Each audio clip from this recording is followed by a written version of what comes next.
Meu nome é Selma, eu sou a mãe da Siriane. A Siriane sempre foi uma menina obediente, foi acompanhei ela na igreja, e o tempo foi passando, e a Siriane continuando sendo aquela pessoa obediente, tudo que eu falava ela obedecia, gostava das coisas da igreja, é uma pessoa super inteligente, obediente. E o tempo foi passando e nós tivemos a oportunidade de vir para Porto Alegre.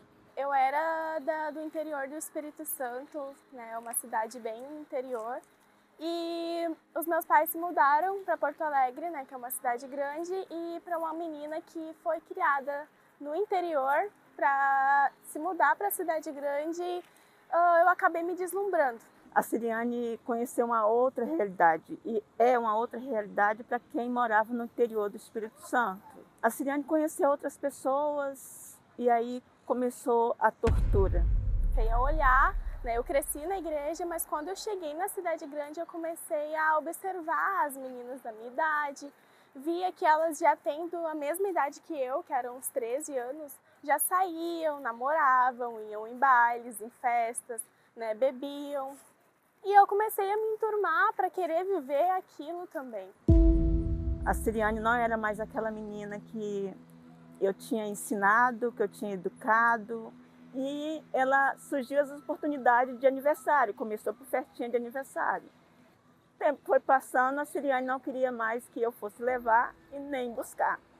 E aí começou a batalha, né? Porque eu achava que tinha algo de errado, tinha algo diferente, estava acontecendo algo diferente, e estava. Eu só não sabia, mas estava acontecendo.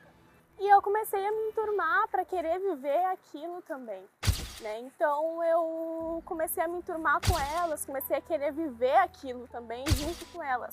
E nisso começou o meu processo de rebeldia, né? A minha mãe, como eu sempre fui criada na igreja, minha mãe não concordava, né? Não queria me deixar sair, né? Porque era perigoso também. Mas eu queria sempre estar batendo de frente com a minha mãe, eu queria que ela entendesse que eu estava numa idade já e que eu queria conhecer o mundo, né? Eu comecei a me deslumbrar com aquilo, né? E aí, depois de um tempo, a minha mãe ela não aceitava, mas depois de um tempo eu vi que ela parou de querer, de brigar comigo, de impedir eu de sair. E sempre me colocava para baixo, tipo assim, eu sou velha. E eu dizia para ela, pois é, por eu ser velha lá do passado, hoje eu estou com 50 anos, eu estou aqui. E eu quero que você passe da minha idade. Então eu comecei a ir, daí eu comecei a frequentar bailes, comecei a frequentar festas, comecei a frequentar lugares, né, noturnos, e no momento parecia que era legal, que era tranquilo. Mas quando eu chegava em casa era um inferno, porque muitas vezes eu não conseguia dormir, às vezes eu ficava acordada o dia inteiro, mas à noite eu não conseguia dormir mesmo tendo ficado acordada o dia inteiro, né? Pensamento vinha, muitos pensamentos negativos, né? Eu não tinha paz, eu não conseguia dormir. E aí o tempo passando, ela quis se inscrever na PUC, né, que era o sonho, era a faculdade de sonhos dela, ela queria de qualquer jeito. Aí eu falei assim, foi ver o convite, eu falei assim, vamos na igreja? E na hora eu fiquei meio assim, mas ela me chamou e eu fui. E eu lembro que foi algo muito bom, né, que eu vivenciei, né, mas ainda tinha muito aquela vontade de ir para uma faculdade. Só que eu lembro que eu falei com ela, mãe, eu tenho medo de Deus me dar o que eu quero e eu afastar dele, simplesmente me afastar, não voltar mais. Ela falou assim, mas Deus sabe o que ele vai fazer. Daí ela não conseguiu. Ela não conseguiu, mas nesse meio tempo que ela não conseguiu, ela já tinha recebido convite na igreja para ir para a Força Jovem. Aí ela já estava mais, eu vi que ela estava encaminhando, ela já aquela vergonha de estar lá no meio dos jovens ali, dançando para Jesus, ela já não tinha mais essa vergonha, quando eu olhava ela já estava lá no meio pulando, aí eu ficava de casa, só glorificando a Deus. Eu vim, né, e já estava ali naquele dia da Força Jovem, no primeiro dia eu já tive uma experiência com Deus.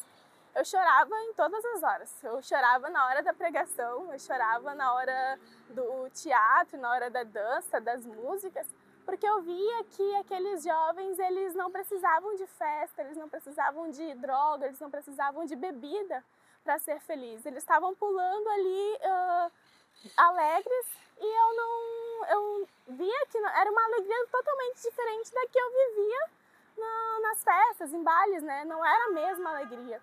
Então eu comecei a me interessar, eu vi, meu Deus, eles são jovens tão alegres, são jovens tão diferentes, tem algo especial neles, né? E aí eu decidi me batizar porque eu sabia que para eu conseguir uma nova vida com Deus, eu tinha que matar aquela velha criatura. Colocava toda a força para receber o Espírito Santo e estava chegando a vigília do Pai Presente, que foi a minha primeira vigília. Eu entreguei toda a minha vida para o Senhor Jesus, então tem que ser hoje.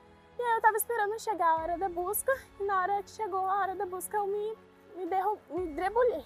Eu coloquei tudo para fora e naquele momento eu recebi o Espírito Santo. Eu tive a certeza que eu recebi o Espírito Santo. E foi uma coisa assim, que era a paz que eu buscava em bailes, em festas, em bebidas, em lugares, em pessoas. Né? Aquela paz, eu não só sinto ela, mas eu tenho ela. Eu posso estar passando pelo que for, pela tribulação que for, mas essa paz continua em mim. E hoje eu sou uma pessoa totalmente transformada. Hoje eu tenho paz, não só sinto ela, mas eu tenho paz. E vivo pelo Senhor Jesus, como o apóstolo Paulo falou. Já não vivo mais eu, mas Cristo vive em mim. A Ciliane hoje é aquela filha que eu chorei no altar para não chorar no caixão. E hoje eu tenho minha filha aqui do meu lado, uma mulher de Deus, guerreira, gosta das coisas de Deus, sei onde ela está hoje. Quando ela não está em casa, ela está na igreja, quando ela não está em casa e não está na igreja, ela está no trabalho. Né? E a partir de agora é só alegria, né, filha? Sim, senhora, mãe.